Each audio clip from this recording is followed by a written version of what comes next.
प्रिय दोस्तों नमस्कार, जय माता दी। दोस्तों जैसा कि आप सबको ज्ञात है कि 19 मार्च से 28 मार्च के बीच में गुप्त नवरात्रि का शुभ मुहूर्त लगने वाला है। यह नवरात्रि आम नवरात्रियों या सामान्य नवरात्रियों से कुछ ज्यादा ही खास मानी जाती है, क्योंकि इस नवरात्रि देवी माँ दुर्गा के 9 रूपों के साथ 10वीं महाविद्या का भी पूजन किया जाता है, जैसे माँ तारा, काली, त्रिपुर सुंदरी आदि। गुप्त नवरात्रि का जो विशेष महत्व है तो ये तांत्रिक और सिद्धियों से ज्यादा जुड़ा है। इनमें मनोकामनाएं पूर्ण होती हैं, ज्ञान की सिद्धि होती है, साथ ही शत्रुओं पर विजय पाने के लिए या तंत्र मंत्र विद्या में सफल होने के लिए ऐसे आयोजन किए जाते हैं। हमें क्या क्या सावधानी बरतनी चाहिए इसके बारे में हम बात करेंगे। पहले हम इसके इम्पोर्टेंस के बारे में बात कर लेते हैं। तो तांत्रिक और साधना सिद्धि के लिए यह है समय तंत्र विद्या, मंत्र सिद्धि और तंत्र के लिए बहुत महत्वपूर्ण माना जाता है। हमें चाहिए कि जैसे हम बेवजह बिना काम के या असावधानी से घूमते रहते हैं तो चौराहों आदि पर हमें असावधानी से नहीं घूमना चाहिए। रात में ज्यादा इन 9-10 दिन नहीं निकलना चाहिए। निकलना है तो सावधानी से निकलना है। पूजा पाठ आदि होते रहते हैं।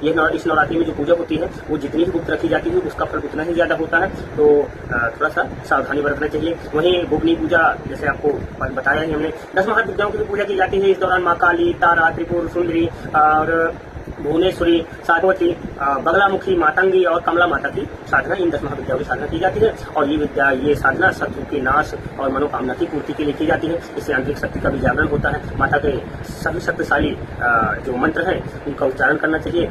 ओम ह्रीं श्री दुर्गे स्मृता हितम शेष जंतु स्वस्थे स्फुटा मतमति शुभाम ददाश दारिणी कातरण्य सर्वे प्रकारेण सर्वादेशिता लेंकारी शत्रुपाया हिंकारी प्रतिपालका लेंकारी कामरूपिण्य बीजरूपे नमो अस्तुते अयि सुमने सुमने सुमने सुमने सुमनो हर कांतियुते सिद्धरजनी रजनी रजनी रजनी रजनी करवक्तृवते।